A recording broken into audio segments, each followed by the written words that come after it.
Hello, it's now Masters. Today I'll be sharing my thoughts and experience with The Walking Dead Season 1 Telltale game. Make sure to watch until the end because you might want to try it out for yourself. Honestly, I found the game both fun and challenging. Quick warning that this video may contain some spoilers and stuff like that. Yeah. Alright, enough talking, let's dive into the video. When I first played this game, I thought it would be just a normal gameplay experience what most gamers expect. A game where you just chill and have fun.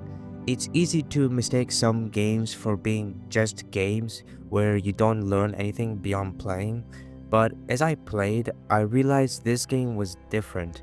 It wasn't just about fun, it presented a moral dilemma, forcing me to choose between two wrong options. In this game, it doesn't matter which choice is right or wrong, because it's not about right or wrong, it's about what feels right to you. For example, imagine a situation where both a friend and a family member are hanging off a cliff.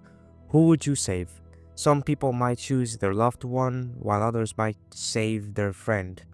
There are many other examples, but I won't go into all of them here. It will get boring.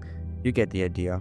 The fact that this game was designed to be unpredictable where there isn't a correct answer is what makes the game fun. It's just so good because it puts me a lot of weight on me. I just chose what's right for me, even if others said otherwise. And that's okay. It's normal. It's expected. That's the core of The Walking Dead. If the game allowed you to get a perfect good ending without facing consequences, it will become boring and remove the fear behind every decision. The unpredictability is what makes us question our values. Questions like, was that really the right thing to do? What if I choose what if I chose the other option? Or something like, what if I made the wrong choice? How will others perceive me? I love that Telltale put a lot of things in my mind depending on the choices I had made because that's what allowed me to play the game for fun without worrying about messing up the ending that is non-existent. Not only that, it allows you to make choices freely without worrying about doing something wrong because different players pick different options based on their morals. Ending variations do limit choices to some extent, and characters can remember your previous dialogues, but this only affects your relationships with them. It doesn't change the game itself. In other words, this game isn't about what's correct, it's about what feels right to you and why you act that way. There are no good, average, or bad endings, only the choices you feel are right. It's a game about freedom. Another thing I like about this game is Ben. You see, Ben is a confused teenager who doesn't know much other than mess things up that affects Lee's group in a negative way. At first, he might seem useless, but he's actually more human than I expected, even more than Lee. He doesn't have all the answers, which makes him one of the most relatable characters in the entire game. Even us as humans don't know everything, especially when we face unfamiliar situations. For example, if you take a child who's good at math and put them into a completely different subject like biology, they wouldn't understand much outside of math related things. That's exactly the kind of problem he faces. Ben was just a student before the apocalypse. He had no survival skills, and if he had learned even basic survival skills before the apocalypse, he wouldn't be messing things up like he does in the game. I mean, Lee is also a human and he makes mistakes like anyone else, but not as much as Ben if I'm being honest.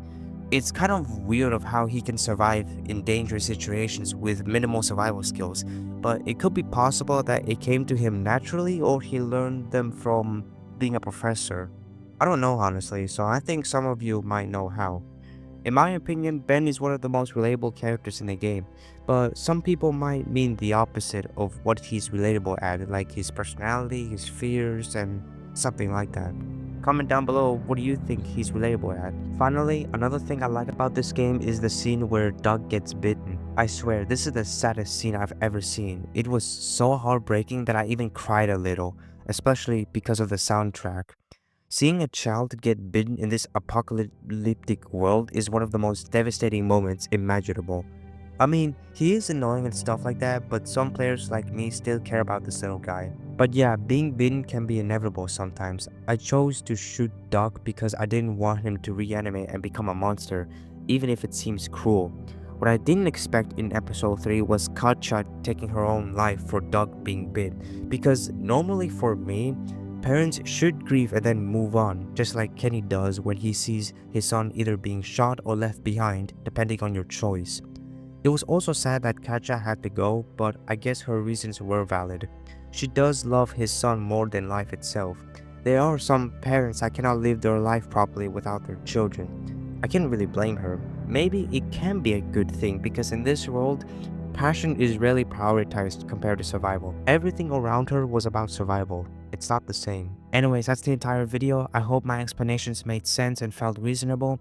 If you shared the same feelings I had about this game, then great, because it really is an amazing game. If you enjoyed this video, make sure you give me a like, and if you enjoy my content, consider subscribing. If you don't want to, that's fine. Do whatever feels right for you.